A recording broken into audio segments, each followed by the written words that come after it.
د حق په وینا کې به تا خپل هم پرېږدي پردي به دې اکثر پرېږدي. شهید شیخ الاسلام حضرت نابغه نابعة العصر حضرت مولانا شیخ غلام حضرت غلام حنفی رحمت الله علیه، الله دې په هغه باندې کروڑ رحمتونه نازل کی. ما په یو ځګین کې د دې شیخ صاحب حواله ورکړه چې د حضرت امام اعظم ابو حنیفه رحمت الله علیه د پاره شهید شوی انسان دی. قسم په الله د هغه ما په خپله د الفاظ اورېدلي د حضرت چې زما زندگی زما ژوند زما مرګ زما جینا مرنا سب امام اعظم ابو حنیفه کے لیے ہے.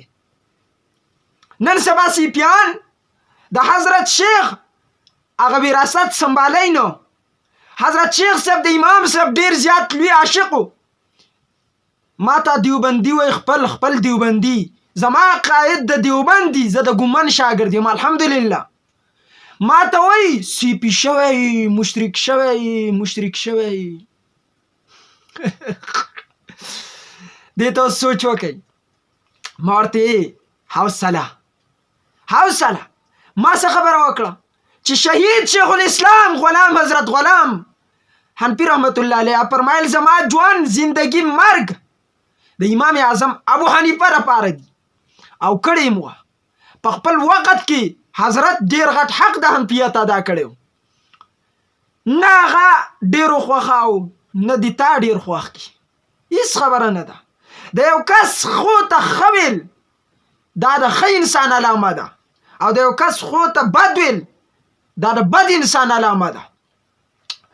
نو حضرت غلام حنفی رحمت الله علیه ما ورسره ډیر زیات عشق محبت وس مې ورسره دی زه وسم تقریرونه اورم.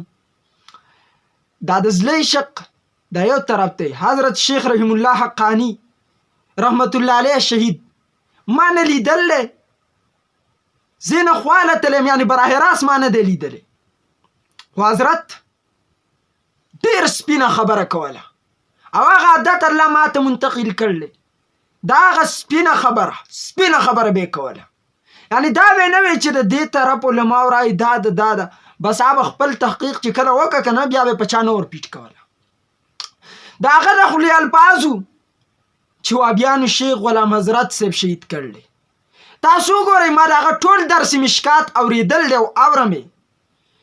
د هغه باب البغات په مشکات شریف کې دا درس وګورئ که هغه پکې دا نه ویلي چې غلام حضرت صاحب زمونږ حنفي عالم او دیو شهید کړلی.